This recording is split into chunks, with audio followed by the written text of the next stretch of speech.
Right now, I mean, the United States is quietly running out of the very long-range missiles needed to, prevent a global energy crisis.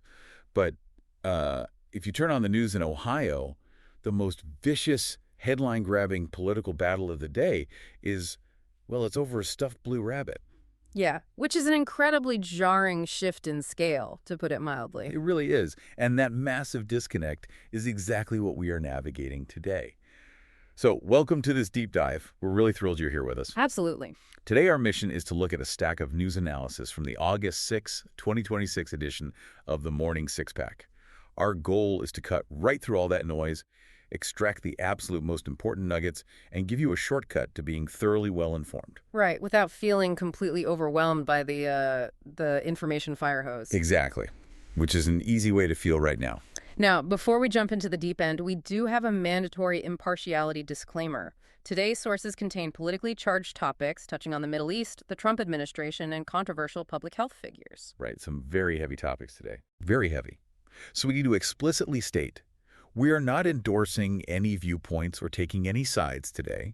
Our goal is simply to impartially unpack the ideas and facts presented in this source material. Yeah, we are just looking at the mechanics of the news, not taking a stance on it. Precisely. And the thematic journey of today's deep dive is wild. We're going to explore how sweeping global ambitions collide head-on with physical limits. Then we'll look at how those massive global supply issues end up hitting your wallet directly. Oh, they always do. They really do. And ironically, we will finish by looking at how our political focus so often shrinks down to the most absurd, petty distractions imaginable. Right. So let's start with the absolute biggest picture, the Strait of Hormuz. Yeah, the macro level. Right. We're talking about a narrow waterway that handles roughly 1/5 of the world's oil and natural gas. And right now, Iran is claiming that a deal with Oman regarding the strait is nearly complete. Well, nearly complete in the Middle East often just means, we're pausing before the next crisis. Fair point. Because Iranian Foreign Ministry spokesman Esmail Bakai specifically warned that U.S. interference could derail the entire draft. Furthermore, Iran is making it explicitly clear that this agreement is contingent upon the U.S. lifting restrictions that currently affect Iranian ports. Ah, I see.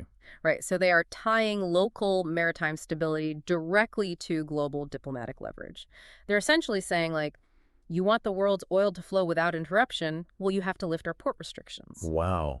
But while they are talking diplomacy in front of the microphones, I mean, the reality on the water is incredibly tense. Oh, absolutely. Commercial shipping is highly anxious right now.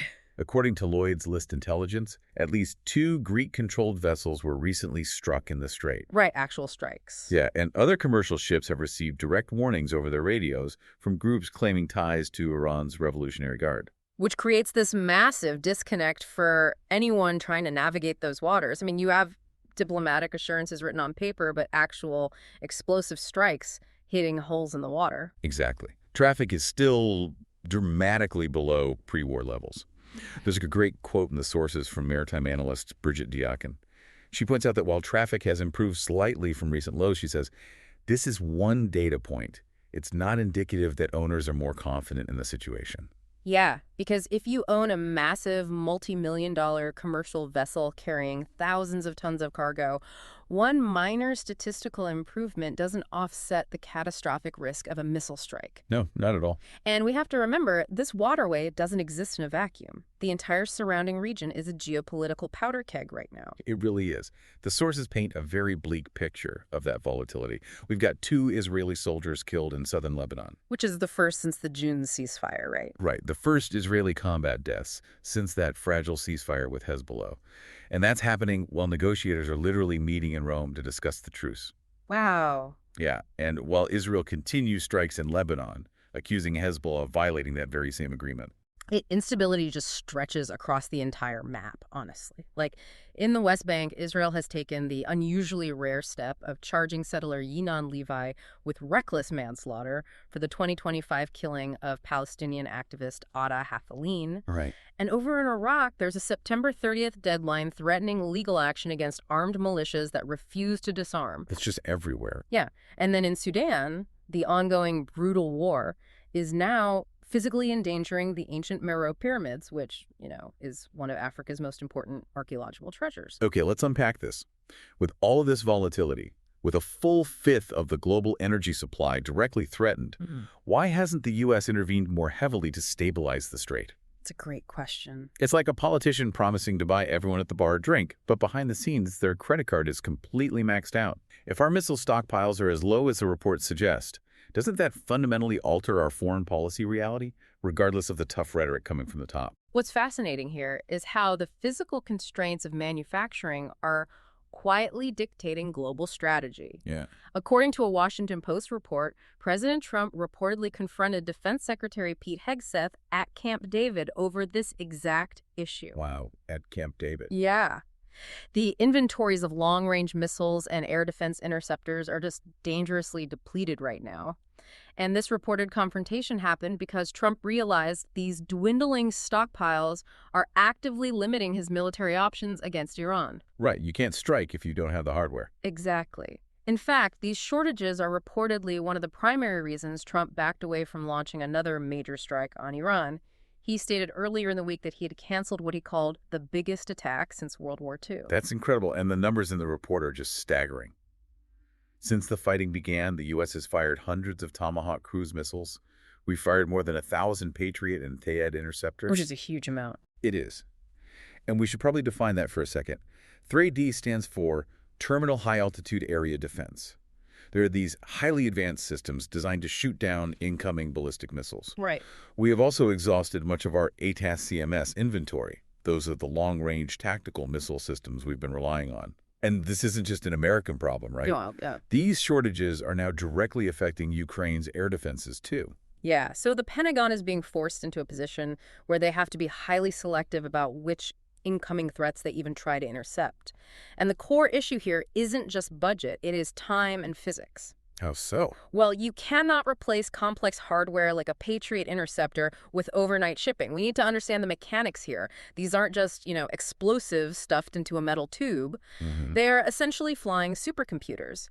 They require highly specialized microchips, rare earth metals, and intricate guidance systems. The supply chains for those specific components are incredibly narrow. So about bottleneck. A massive bottleneck. It takes years to manufacture a new batch of interceptors, not months. But there are conflicting narratives about how we got to this point, right? The report says Hegseth blamed internal communication failures for the president not knowing the true severity of the shortage. Right.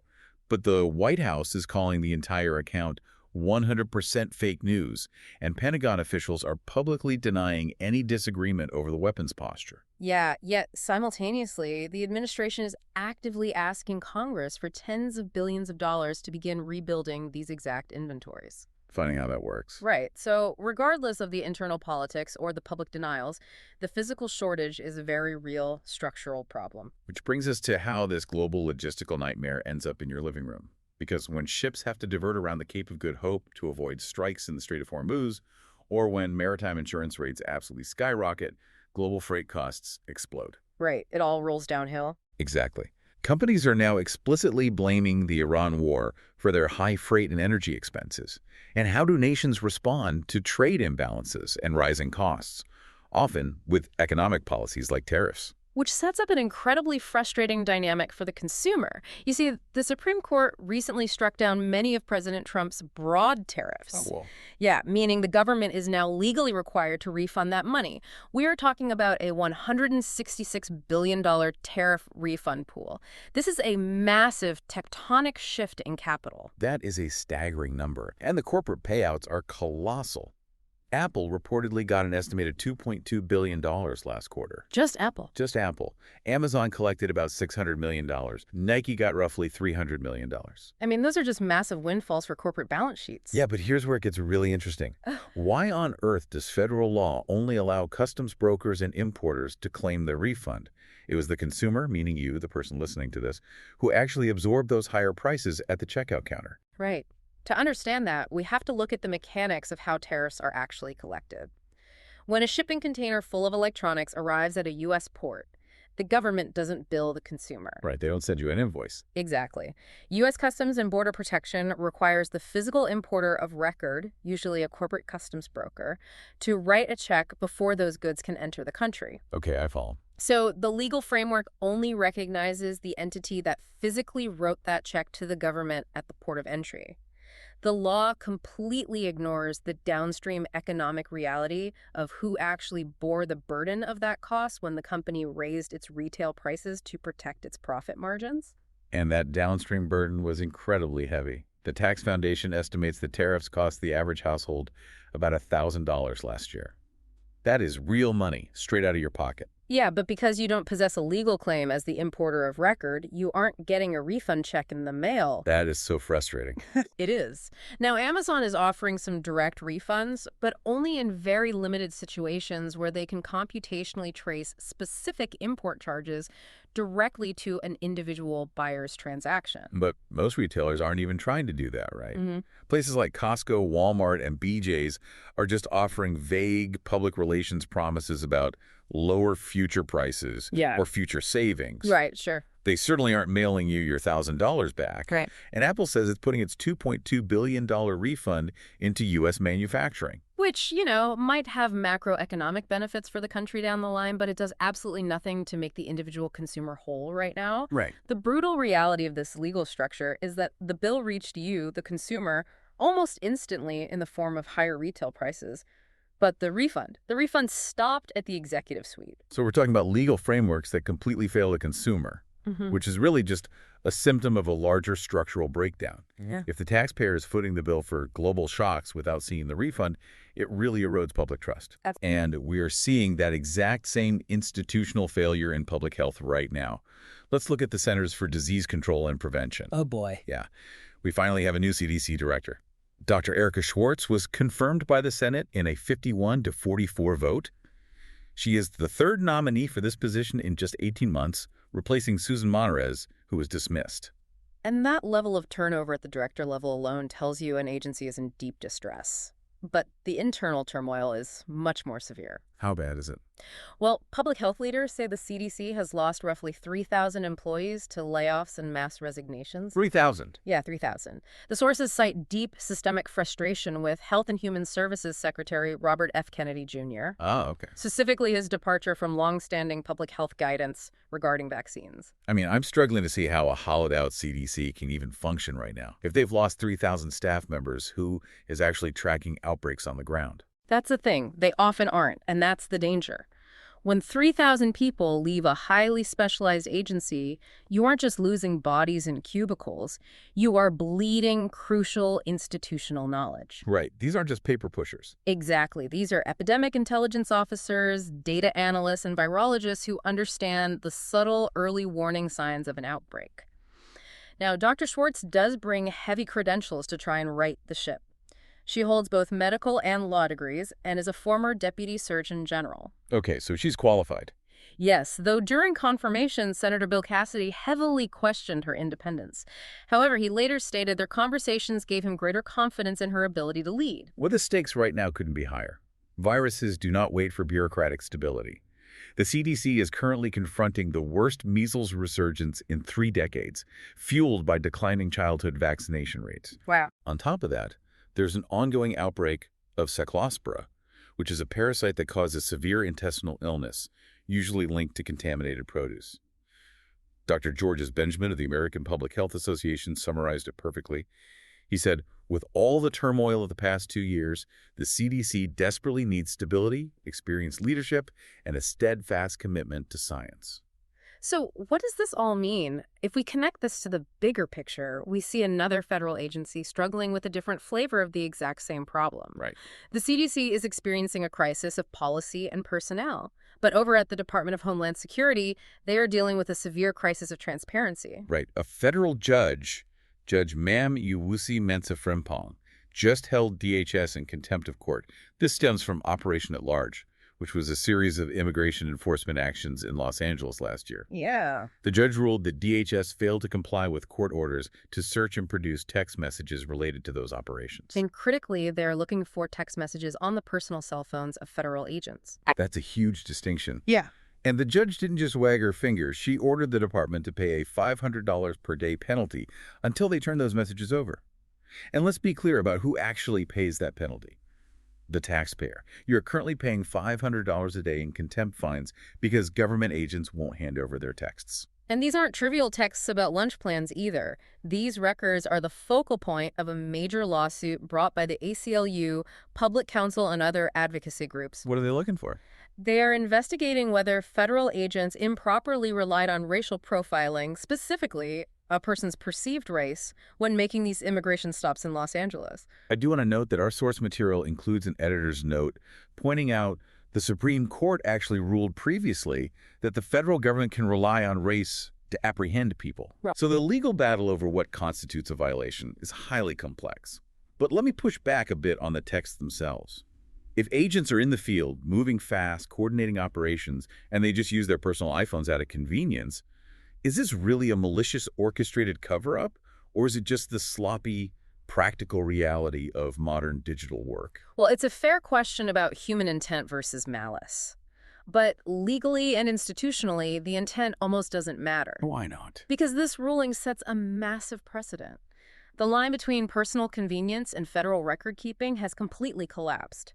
If you conduct government business on a personal device, that device is now a legal minefield. Yeah. Government business belongs on government records. When a court demands records to ensure constitutional protections weren't violated, deleting trust by hiding those records is a lot easier than producing them. Because the moment the records are missing, the public automatically assumes the worst. It breeds intense cynicism. Which brings us to the most incredible contrast to this entire deep dive. Oh, this is wild. We have just discussed the geopolitical volatility of the Middle East, depleted military stockpiles leaving the U.S. vulnerable, a $166 billion economic shift that bypassed the consumer due to rigid tariff laws, and deep systemic institutional crises at both the CDC and DHS. All massive structural systemic issues that affect millions of lives. Right. So, with all of that going on, what is dominating a key political congressional race in Ohio? The absolute most unserious thing imaginable. A stuffed animal. Specifically, the Blue Bunny battle. We have a bitter custody dispute playing out in public between Ohio Representative Max Miller and his former father-in-law, Senator Bernie Moreno. It is the absolute definition of a political spectacle. He really is. Moreno publicly accused his former son-in-law, Representative Miller, of holding his granddaughter's beloved Blue Bunny toy hostage during a custody exchange. Just wow. And Miller went on social media to deny it, aggressively claiming he returned the toy in 14 hours and accused Moreno of spreading lies. The paper trail, however, suggests a different story. Yeah. Mother Jones reported on court records showing that a court-appointed parenting coordinator actually recommended the bunny stay with the child, and Miller allegedly refused to return it. Right. And this dispute isn't even new. There's a 2025 email from Miller's ex-wife, Emily Moreno, pleading with him. Please don't punish redacted if you're upset with me. Nah. Then Senator Bernie Moreno escalated the situation entirely, telling reporters that his granddaughter was left crying because she couldn't sleep without the bunny, calling Miller's actions a level of total and complete depravity. And the political fallout from this is incredibly real. I mean, Miller's already facing domestic abuse allegations, which he denies. But his polls are slipping, fellow Republicans are publicly calling for him to step aside, and even President Trump has warned Miller that his re-election is in jeopardy over this. Over a stuffed rabbit. Ugh. It is so absurd, I almost have to laugh. It's like being in the middle of a Category 5 hurricane and watching two people get into a vicious fistfight over a parking ticket. I have to ask you, the listener, should deeply personal, frankly petty disputes like a stuffed animal actually impact our assessment of political leaders? Yeah. Or is this just modern opposition research dragging us into the mud and blinding us to the actual storm? This raises an important question about the nature of our political attention span. You know, every single campaign claims to be laser-focused on the big issues. Always. But in reality, campaigns so often hinge on these highly emotional, dramatic, deeply personal spectacles, and they serve a specific function. Right. They are weaponized distraction. Right. It is much easier for a voter to have a visceral, emotional opinion about a politician taking a child's toy than it is to grasp the complexities of global supply chains, the manufacturing timeline of a Patriot missile, or the mechanics of tariff law. That weaponized distraction is really the through line of everything we've looked at today. We trace the massive geopolitical stakes in the Strait of Hormuz, where a fifth of the world's energy supply is threatened, all the way down to a deeply unserious, muddy political battle over a blue bunny in Ohio. It is quite the spectrum of human behavior, that's for sure. And it matters to you because staying truly well-informed means understanding the difference between structural realities, like the fact that we are running out of missile interceptors, or the tariff collection laws that take $1,000 directly out of your pocket while rewarding corporations, Yeah. and the noisy, emotional distractions that are designed to dominate the headlines and grab your attention. Yeah, and looking at all these sources together, I want to leave you with a final thought to mull over. It's the concept of invisible infrastructure. Oh, I like that term. Think about it. From the years of supply chain logistics it takes to manufacture a single Patriot missile interceptor to the highly obscure federal legal definitions that dictate exactly who gets a $166 billion tariff refund check. Our entire reality is governed by these massive back-end systems. Systems we take entirely for granted. Exactly. We only ever notice them when they break down. We notice when the shipping lanes halt, when the CDC bleeds personnel and can't track an outbreak, or when prices spike at the register. So the question is, how much of your daily life is shaped by these complex supply chains, military logistics, and legal frameworks that remain entirely out of sight? That is a phenomenal question to sit with. Our world isn't just a series of emotional headlines. It's a massive, invisible machine constantly humming right beneath our feet. Thank you so much for joining us on this deep dive. We hope it helped cut through the noise, keep questioning the headlines, keep looking for the structural realities, and we will catch you next time.